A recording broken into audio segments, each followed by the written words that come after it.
And good afternoon. This is Tironan, and we're going to be looking at the Yak 1 today. Basically, this is a turn and burn Soviet fighter optimized for low to mid level. In the Soviet line, you have a mostly imaginary line. Let's take a look at the tech tree. The MiG 3, the I-10, 210, the 220, the 250. Most of these are just MiG 3 variants that came out as prototypes that never uh, really saw the light of day. They played with them for a while, tested them for a while, learned things from them, and they went away.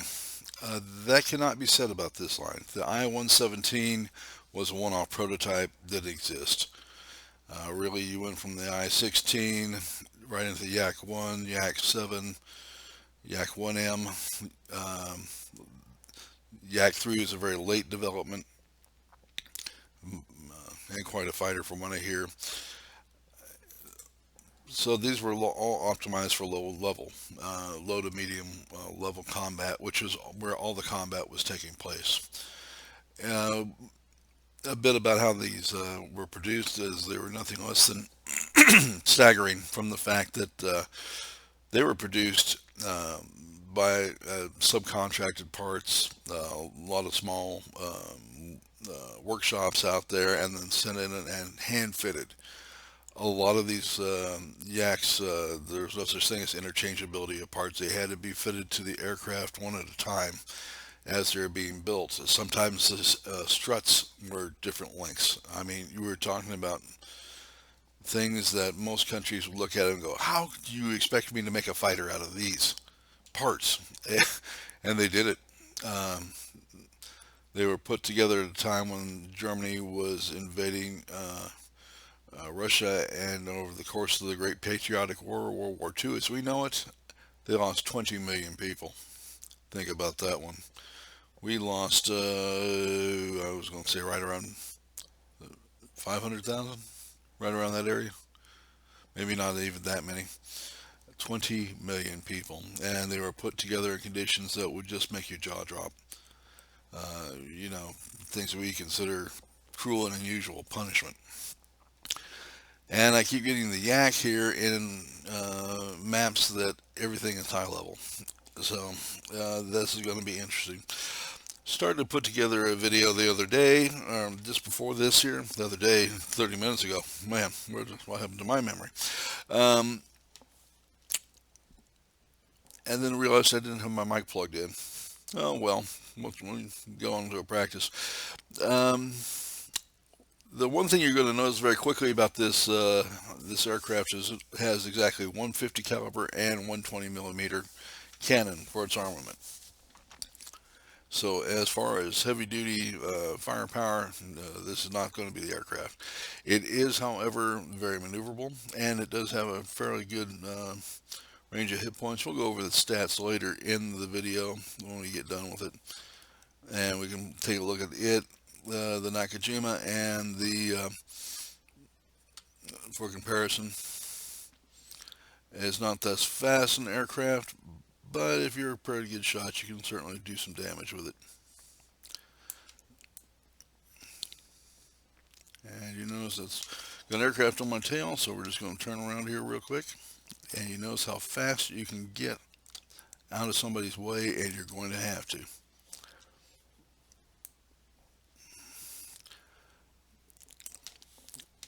And we've, in the course of one turn with a fairly maneuverable aircraft as an opponent, we've taken them down. It's not going to be a P-38 where you get somebody in your sights and 2 seconds squirt and they're gone. But then again, you can't turn in a P-38 like this, can you? Corsair is another one where you fire somebody up and and they just suddenly blow up out of nowhere. That's not going to be this aircraft. You're going to hang with them for a little bit, and when you do working against heavy attack aircraft, that sort of thing, you're going to know you worked. Okay, so we're going to hang around here for just a minute, make sure that we don't have any incoming fighters, and I guess we'll go on and do our job.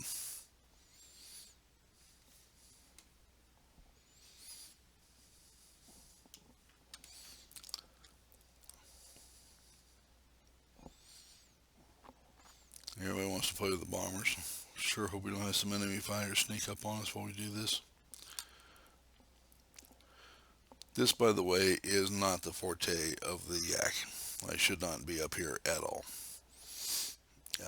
It is a low altitude fighter. It obviously doesn't do that well at high speed. Can't even catch up to the fighters. Let you know uh, just what its role is very quickly and what it isn't. I don't think we can affect this at all. Got a little bit of boost, but it's very limited. And if you have any doubts on what a turn and burn fighter is, this one will quickly remind you. It's not as bad as Nakajima in that regard, but I can think of better things to do with the time rather than chase a bomber, so I'm not going to catch. Alright, this will amply demonstrate what I'm talking about with the attack aircraft here.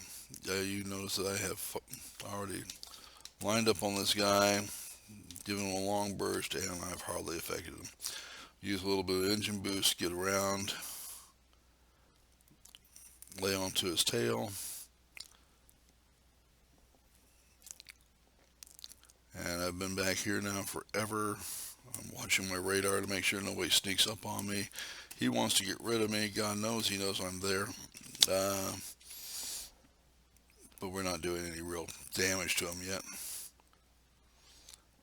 Normally I don't like people coming up and helping me with aircraft because it results in collisions. In this case, I'm positively looking forward to it. And we finally got rid of him. Alright. And I'm betting this Beaufighter's not going to go down one bit easier.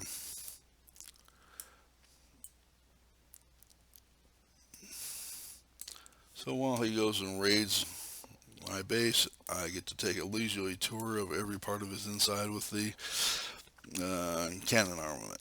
This aircraft needs a gun upgrade. Against other fighters, it's more than sufficient. Against attack aircraft, you're wondering why the heck you're bothering. After a while, do you need to pack a lunch and while you camp out on his tail to bring him down, kind of thing. And that's, I guess they have to kind of be that way for game purposes and stuff, but lordy, that's not the position you want to be in as a fighter, you know, especially when the guy's got a tail gun. Thank God we had a Corsair that wanted to intervene there. Okay.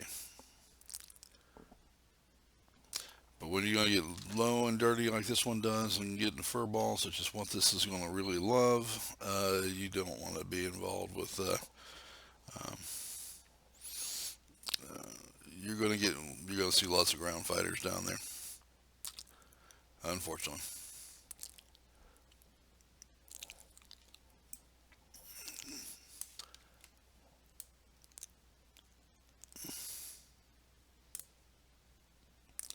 Thanks to that 20 millimeter, you actually can reach out there and start tapping somebody. You gotta keep an eye on the other fellow making a run at me. And you wish you had some boosts, wish you had some way to affect this fight. And he's laughing and running away. Yes, there really were high altitude versions of the Yak and long distance versions of the Yak, and quite a versatile airframe that got made in all sorts of different models.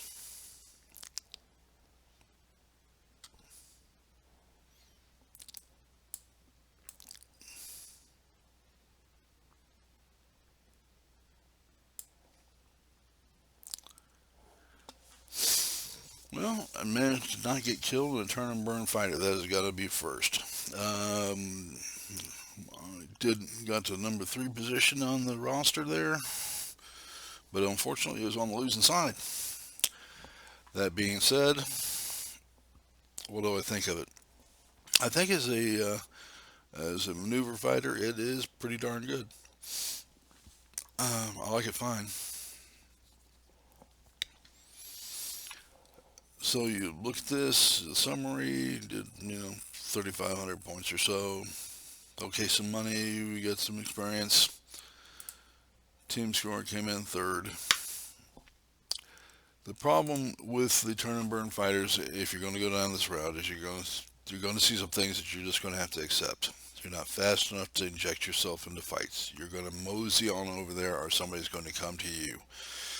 So to stay in the action, you need to find furballs and wander into them and realize that you don't have the speed to escape either.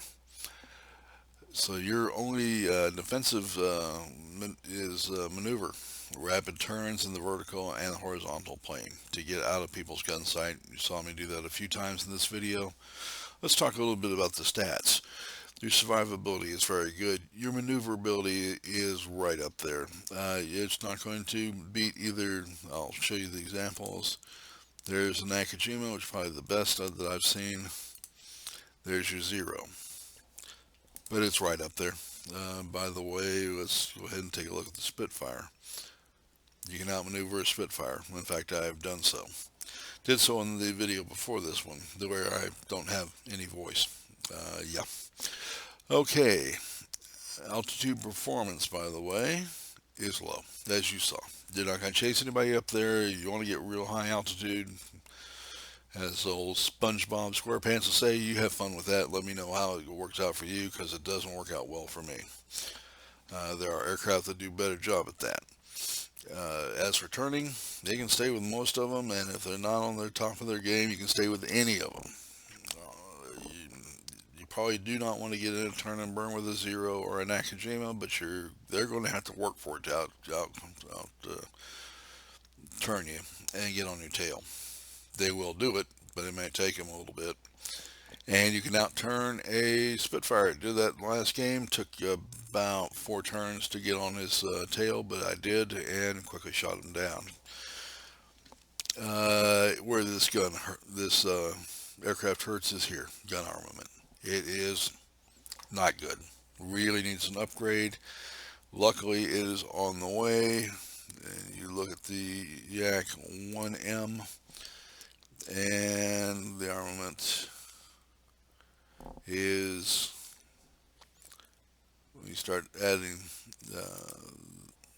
to that, you get to a 212, and you should be a lot happier with that. So you get your gun upgrades up there, and you'll be looking a lot better than I'm looking at this point. Other than that, there's not a whole lot to complain about with the aircraft. It's typical of the high maneuverability type of fighters. Not one bit different.